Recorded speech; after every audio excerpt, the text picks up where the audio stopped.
Eu pergunto, eu poderia aqui agora deter alguém por ter espancado um marciano? Poderia?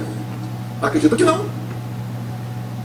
Não existe nada aqui na lei que fale se você espancar um marciano, maltratar ou matar, você venha detê-lo. Salve aí, pessoal. Tô de volta aqui com um vídeo de opinião. E eu sei que eu tô devendo aqui um vídeo sobre como é que foi o carnaval de 2022. Tem muita coisa pra contar, como é que foi a cobertura, como é que foi o desfile aqui do bloco do Bola Clube. Tenho que fazer alguns comentários aí. Mas vamos falar sobre um tema que foi sucesso nas redes sociais aí no final da semana passada, que foi o seguinte: o Bolsonaro comentando sobre matar um marciano. Isso aí virou piada imediata, né? As pessoas perguntaram aí que droga que ele tava usando, que devia ser da boa. Mas, na realidade, isso aí entra para aquele rol de pérolas, né, que os políticos falam, às vezes são até meio mal compreendidos. Como foi na época da Dilma, que ela falou sobre estocar vento e a galera de direita usou isso até hoje. Na realidade, qual foi o erro da Dilma ali, né? Ela não estava defendendo estocar vento, ela estava defendendo é que não dava para estocar vento. Ela foi zoada pelo motivo contrário. De qualquer forma, a Dilma estava errada, porque ainda que você não possa estocar o vento, você pode estocar a energia produzida pelo vento em baterias e utilizar quando não estiver ventando. Então, a Dilma falou besteira, mas foi zoada pelo motivo contrário. E aqui eu quero comentar também sobre essa fala do Bolsonaro do ponto de vista do direito penal, principalmente, né? Ainda que seja uma abstração, porque a gente, assim, com certeza não existem marcianos e a gente não tem um contato, assim, oficial com alienígenas, mas um dia isso pode vir a acontecer. E aí, como é que o direito reagiria a isso? Eu vou comentar aqui de acordo com o que a gente tem hoje de legislação brasileira e mostrar que as coisas não são bem assim como o Bolsonaro fala. Ainda que o objetivo dele não seja falar de marciano nem nada, foi apenas um exemplo que ele quis dizer para comparar com a condenação por fake news, mas calma lá que eu vou chegar nessa parte. O astrônomo Neil deGrasse Tyson, aquele famoso aí, norte-americano, muito conhecido nas redes sociais por popularizar o acesso à ciência e tal, ele tem um artigo na página 109 do livro Neil Tyson, Resposta de um Astrofísico. Ele comenta a respeito dos aspectos morais e éticos, né, de se matar um alienígena. Mas vamos voltar aqui para a legislação brasileira. No Código Penal brasileiro, a gente tem aqui o artigo 121, homicídio simples. Matar alguém, reclusão de 6 a 20 anos. Nós sabemos que esse alguém, ele é restrito, em geral, a seres humanos, né? Você não vai ser condenado por homicídio por matar um macaco, ou um golfinho, ou um elefante, por mais que sejam espécies evoluídas, que tenham um certo grau de inteligência e eu acho até que deveriam ter uma proteção maior. Só que o direito penal ele não admite analogia contra o réu, então essa conduta de homicídio não caberia. Só que a gente tem um detalhe. O Bolsonaro diz que você não poderia deter uma pessoa que matasse um marciano. Calma lá. Um marciano que eventualmente existisse, ele seria, a gente estaria falando aqui basicamente de um animal, ou algo análogo a um animal. Quando a gente fala aqui da terra de proteção aos animais, a gente está falando geralmente de animais vertebrados, né? Animais assim, que tenham uma certa capacidade de senciência, alguma coisa nesse sentido assim. Mamíferos, preferencialmente, mas também lagartos, répteis no caso, né? Às vezes peixes, talvez, mas nunca vai ser sobre insetos. Mas aqui na Terra, aqui no Brasil, especificamente, nós temos leis de proteção dos animais. Por exemplo, a lei de crimes ambientais. Então aqui essa lei, ela descreve várias penas que as pessoas podem receber por cometer maus tratos contra os animais. Então, eu entendo que, na pior hipótese, um marciano, caso visitasse a Terra, ele estaria abrangido pela lei de proteção dos animais, porque ele seria necessariamente um animal ou alguma coisa análoga a isso. Ainda que, como eu disse, né, a analogia não pode ser usada contra o réu, mas eu não vejo aí necessariamente uma analogia em Malam Partum, que é a analogia que é proibida, porque de fato, né, se você pode ser punido por matar ou maltratar um animal senciente aqui na Terra, porque um animal marciano seria permitido que você matasse? Não faz sentido, né, já que isso contando aqui que fosse um marciano até inteligente, né?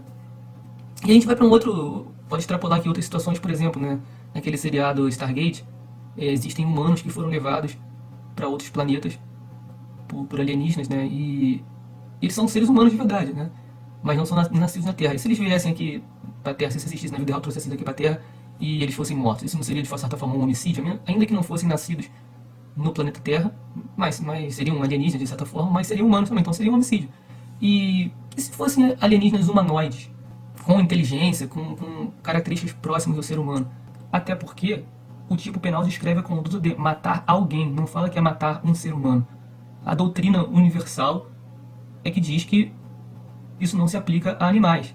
Mas se a gente tivesse a hipótese de uma espécie, uma raça alienígena que fosse humanoide, por que ela não poderia ser incluída nesse alguém? Se fosse uma espécie que tivesse características muito próximas do ser humano, inteligência, uma civilização, eu não acho que seria forçado você dizer que é homicídio você matar alguém desse povo, porque ele é alguém. A gente tem que levar em conta também que se houvesse o contato com uma civilização inteligente e essa civilização inteligente tivesse potencial bélico e uma pessoa que matasse um ser dessa civilização, isso poderia trazer consequências catastróficas para o planeta Terra, como por exemplo uma declaração de guerra.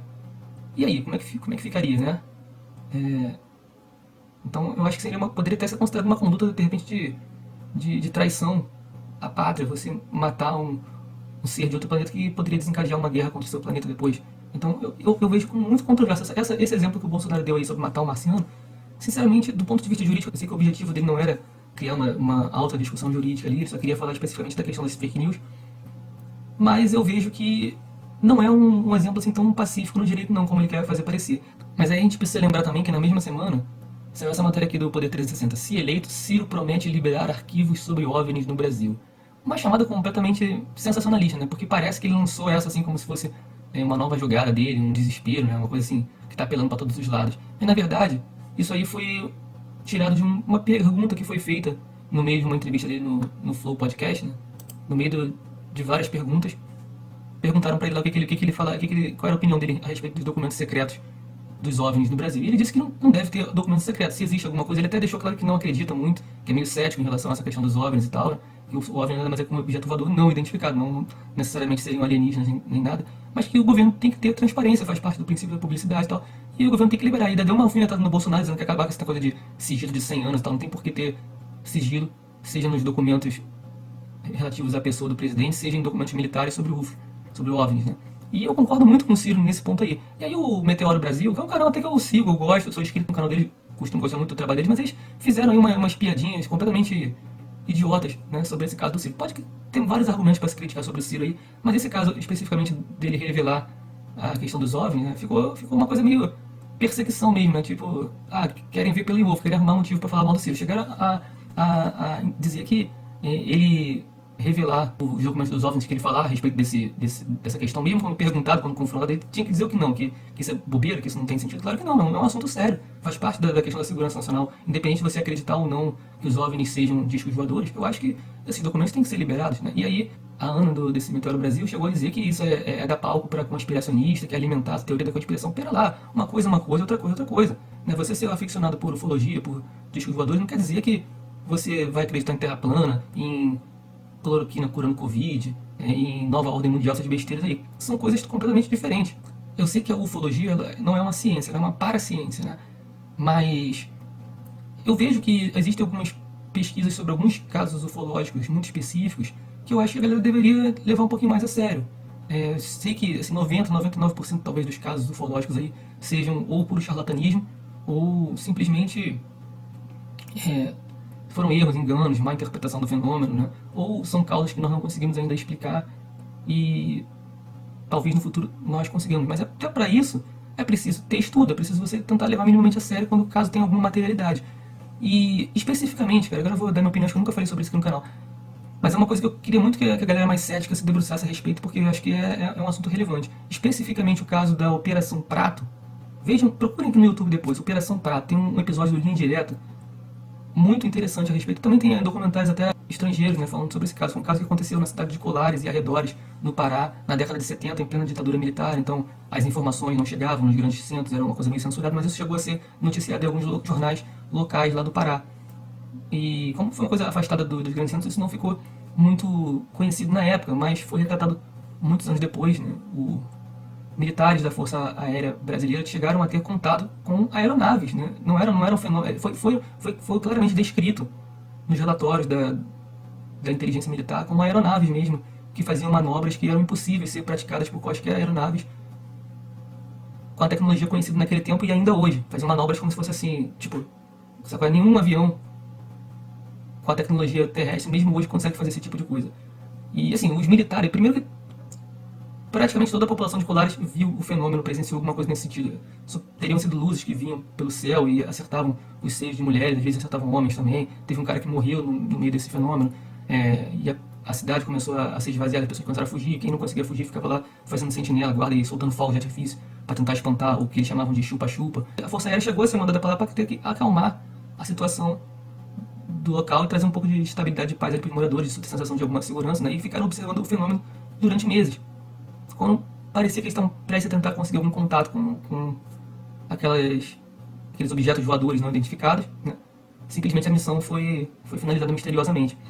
E no fim, o Coronel Holanda, né, que comandou a missão, ele procurou na década de 90 uma equipe jornalística, contou tudo, filmou, conseguiu mostrar alguns poucos documentos que ele tinha, embora a maioria tenha sido apreendida pela Força Aérea, esteja lá guardada até hoje, as melhores filmagens e tal, ficaram todos apreendidos, a Força Aérea nunca revelou todo o material. Alguns meses depois, o Coronel Holanda, ele foi encontrado enforcado dentro do quarto dele. Alguns ufólogos que trabalham aqui com ele dizem que, olha, eu não acredito que o Holanda se matou. Não sabemos. Ele poderia estar sendo ameaçado de morte, né? E resolveu contar. Ou ele já estava deprimido, pretendia se matar mesmo, mas não queria que aquela história morresse com ele. De qualquer forma, eu acho que esse caso da Operação Prato é um caso que deveria ser muito levado a sério por qualquer autoridade ou pesquisador e tudo mais. Então, acho que é um desserviço o que o Meteoro fez em relação a utilizar essa questão da fala do Bolsonaro sobre marcianos e da participação do Ciro no Flow para tentar descredibilizar qualquer coisa que seja relacionada com a pesquisa de OVNIs. A gente tem que saber separar o que é charlatanismo, assim, concretamente, daquilo que é um estudo sobre algo que a gente não consegue ainda entender. E esse caso da Operação Prato é uma coisa que até hoje eu acho que ele deve sim ser objeto de pesquisa, porque é um caso muito curioso, uma coisa muito extraordinária, um fenômeno ainda não explicado. É possível sim que tenha sido, eu acredito, não tenho nenhuma vergonha de falar isso, é possível sim que tenha sido algum tipo de intervenção alienígena, não duvido de nada, porque assim, a tecnologia que a gente tem até hoje não consegue fazer aquilo que aqueles caras faziam naquele tempo. Não é alienígena no meio, então que seja esclarecido o que é, o que possa se dizer, não sabemos o que é, mas precisamos investigar. E aí o Meteoro faz comparação com o ET Bilu, que é um caso claramente de farsa, né, ufológica, claramente uma bobeira, feita pelo aquele charlatão do Urandir, né, que fazer esse tipo de comparação, a fala do Ciro Gomes com o ET Bilu, é muito ridículo. Depois as pessoas perguntam, né, se quanto é o Pix do PT pro Meteoro, para eles poderem fazer esse tipo de comparação. Olha que eu não sou aqui antipetista, tá? Tem minhas críticas sim ao PT, já mudei muito minha posição em relação ao que eu pensava. Não sei assim, se eu vou votar no Ciro, se eu vou votar no Lula, se eu vou votar no André Janone, ainda tô pensando. Mas esse tipo de crítica aí que o Meteoro fez foi bastante rasa, bastante nada a ver mesmo, sabe?